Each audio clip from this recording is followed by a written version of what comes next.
Olá turma, na aula de hoje vamos falar sobre queimaduras e ferimentos, anatomia básica da pele. A pele ela é formada por 3 camadas, a epiderme, a derme e a hipoderme ou tecido subcutâneo. E abaixo dessas camadas nós temos os vasos sanguíneos, como veias e artérias, e músculos, fibras musculares. As funções da pele: proteger o corpo, é uma barreira para prevenir infecção e perda de líquidos, regula a temperatura do corpo e é um órgão sensorial para o tato, dor e temperatura, ou seja, possui muitas terminações nervosas.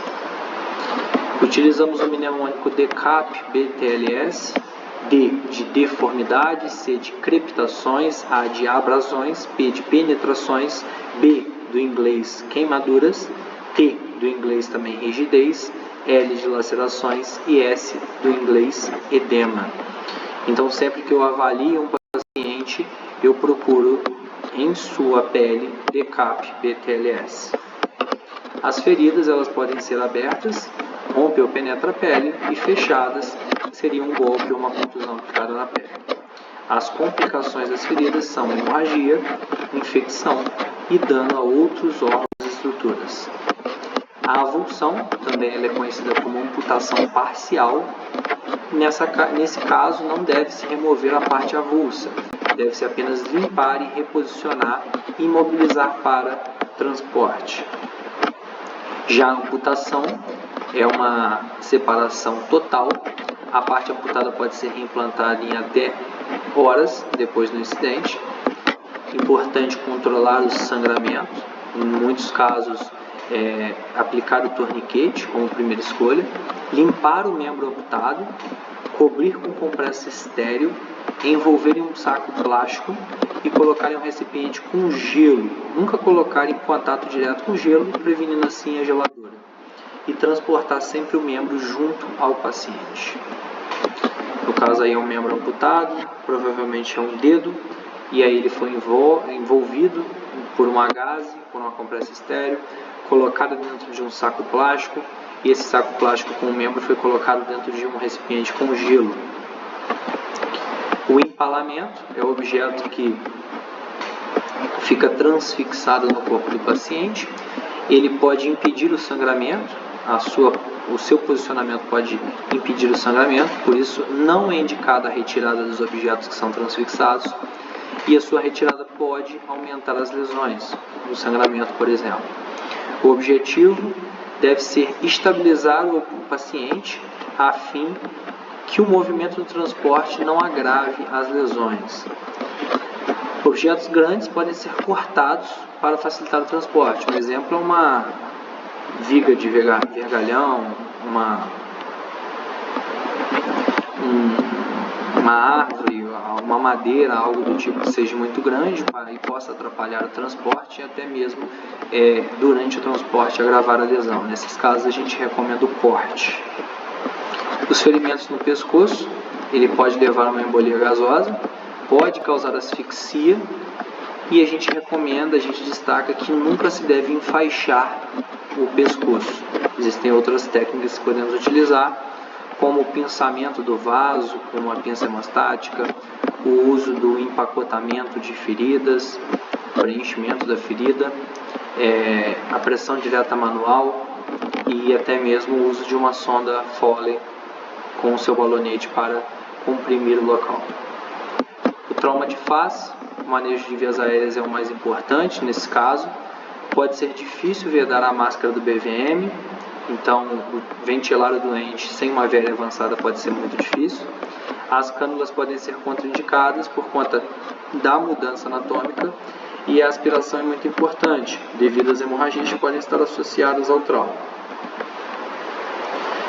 As queimaduras elas são classificadas quanto à profundidade. Primeiro grau, característica uma vermelhidão e uma dor intensa. Segundo grau, vermelhidão, bolhas e dor intensa. Terceiro grau é um vermelho escuro e ausência de dor. E o quarto grau atinge ossos e tendões e é uma queimadura de alta tensão, normalmente em descargas de alta tensão. E ela pode ser também classificada quanto à extensão através da regra de 9, por exemplo. Nós temos na primeira figura uma queimadura de primeiro grau, nós temos primeiro grau, na segunda figura já com presença de bolhas, segundo grau, e aqui terceiro grau com uma coloração vermelha mais escura. A regra dos 9, nós destacamos que tórax e abdômen 18, anterior, tórax e abdômen posterior 18. Cada membro inferior 9, anterior e 9 posterior, 1 na genitália, 9 na face e 4,5 anterior, um membro superior, e 4,5 um membro superior posterior. Então o braço por total soma 9, tórax 18, membro inferior 18, genitália 1 e face 9. Na criança e no bebê nós temos algumas alterações. Os agravantes das queimaduras. Queimaduras são muito graves em menores de 5 anos e maiores de 65 anos. Quando há queimadura de via aérea por inalação, causa o edema das vias aéreas, conforme podemos ver aqui na gravura ao lado, uma via aérea saudável e uma via aérea com edema na epiglote, na glote. Grande queimado é uma queimadura de terceiro grau com superfície maior que 10%, segundo grau com superfície maior que 25% em adultos e segundo grau com superfícies maiores que 20% na criança e no idoso. Esses são considerados grandes queimados. Queimadura circunferencial. Essa queimadura circunferencial é aquela queimadura que envolve toda uma circunferência, todo o tórax anterior e posterior, todo o braço anterior e posterior, todo o pescoço anterior e posterior, pois o edema pode causar uma síndrome compartimental. As queimaduras elétricas, elas são sempre muito graves, e as queimaduras químicas também. O manejo do queimado, manter o ABC da vida, uma boa via aérea, uma boa ventilação, uma boa circulação. Remover vestes, não remover se estiver já aderida à pele, mas sempre expor o doente. Remover adornos, brincos, cordões e anéis, pois o edema pode gerar ali uma complicação como uma síndrome compartimental depois. Remover o agente químico causador, caso seja uma queimadura química. Manejar a via aérea precocemente, oferecer oxigênio suplementar. Se a vítima tiver algum comprometimento respiratório ou apneia, ventilar de forma assistida com o BVM e prevenir a hipotermia. Pacientes queimados perdem calor com muita facilidade. No caso de uma mordedura, considerar todas as mordeduras como feridas contaminadas e potencialmente infecciosas. Tratar como uma ferida aberta.